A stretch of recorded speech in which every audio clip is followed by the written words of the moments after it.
Jesus, I mean, you guys do nothing but complain about how you can't stand it in this place here, and then you haven't got the guts just to walk out? I mean, what do you think you are, for Christ's sake, crazy or something? Well, you're not. You're not. You're no crazier than the average asshole out walking around on the streets, and that's it.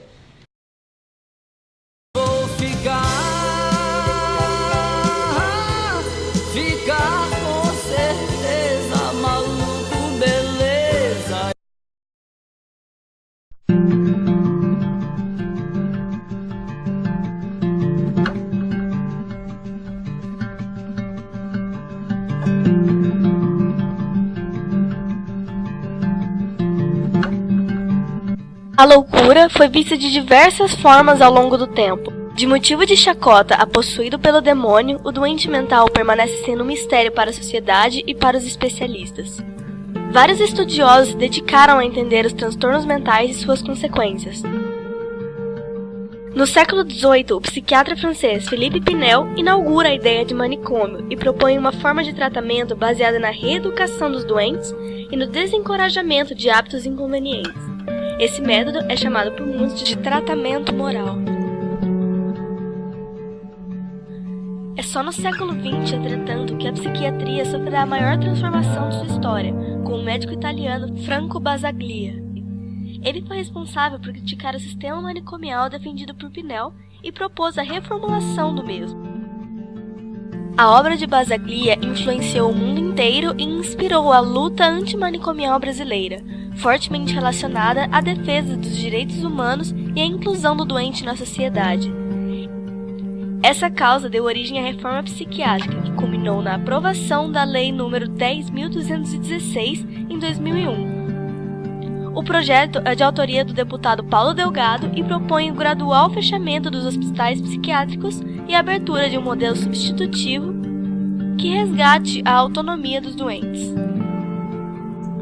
Desde então, as políticas públicas de saúde mental no Brasil estão em conformidade com as diretrizes da reforma. O principal avanço feito foi a criação de um sistema alternativo que conta com o CAPS, Centro de Atenção Psicossocial, serviços residenciais, terapêuticos, centros de conveniência e cultura e unidades de acolhimento. Há atualmente cerca de 1.890 unidades do CAPS no Brasil. As medidas adotadas em decorrência da luta antimanicomial e da reforma psiquiátrica visam promover a deshospitalização e reabilitação dos indivíduos, para que o paciente possa ser inserido no cotidiano social. Com o desenvolvimento de sua autonomia, é necessário que haja uma mudança na forma de como as pessoas entendem a doença mental e lidam com ela. Esse processo depende do Estado, dos profissionais da saúde, da família e do doente, pois ainda há muito preconceito e desinformação no que diz respeito à questão da loucura no Brasil. Pouca gente sabe que a maior parte dos doentes mentais podem frequentar escolas, votar, caminhar livremente, trabalhar e manter relações sem que ninguém corra riscos. Estudos mostram que o paciente melhora quando entra em contato com as pessoas e desenvolve atividades. Aceitar e incluir o doente é, sem dúvida, a melhor forma de tratá-lo. Apesar das recentes conquistas no campo da psiquiatria, o Estado e a sociedade ainda precisam enfrentar vários desafios. Os centros de atenção psicossocial não chegaram em todas as partes do Brasil, e os que existem não são suficientes para cuidar da grande demanda de doentes. Conforme os tradicionais hospitais psiquiátricos foram sendo fechados, modelos alternativos não foram sendo abertos no mesmo ritmo, deixando muitas cidades desassistidas. Nesses locais, normalmente regiões carentes e interioranas, as pessoas ainda dependem do formato antigo de hospital psiquiátrico e são submetidas a tratamentos ultrapassados e até a maus tratos.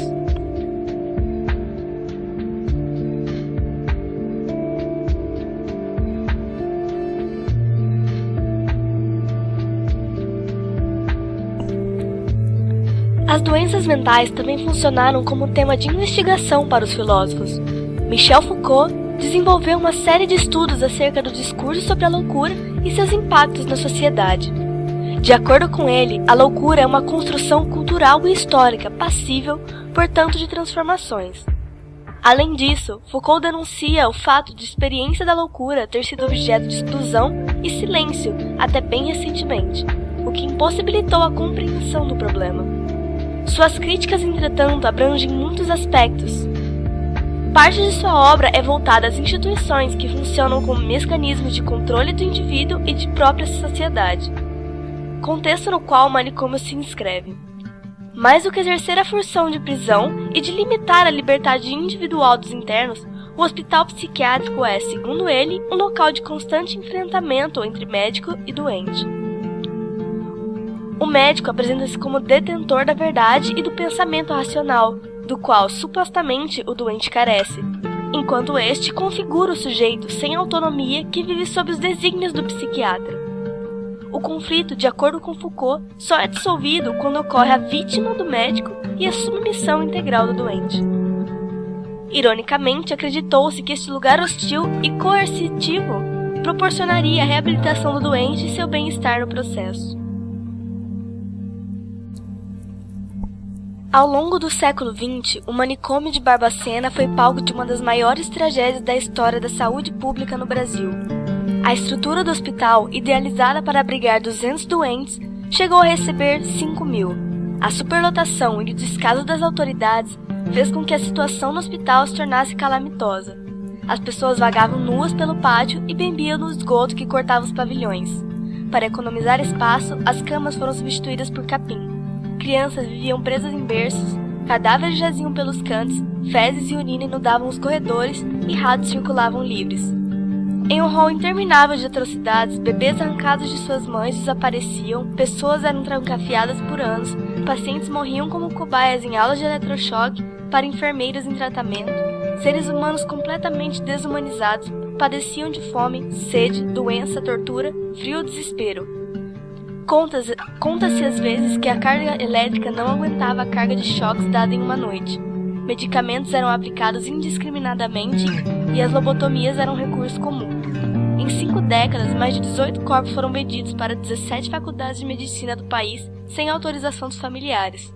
Um corpo chegava a valer o equivalente de R$364.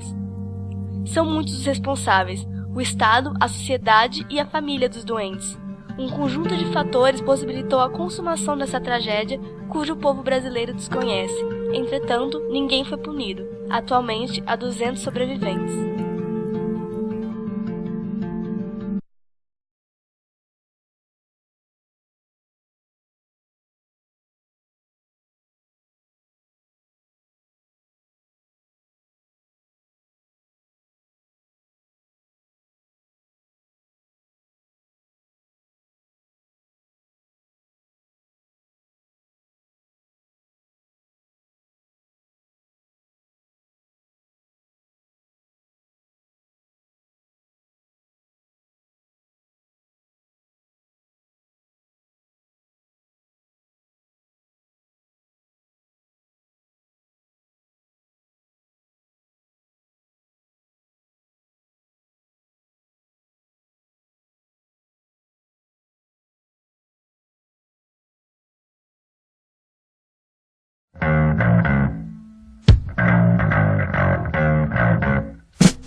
A girl and a half. She's got me going up and down. She's got me going up and down.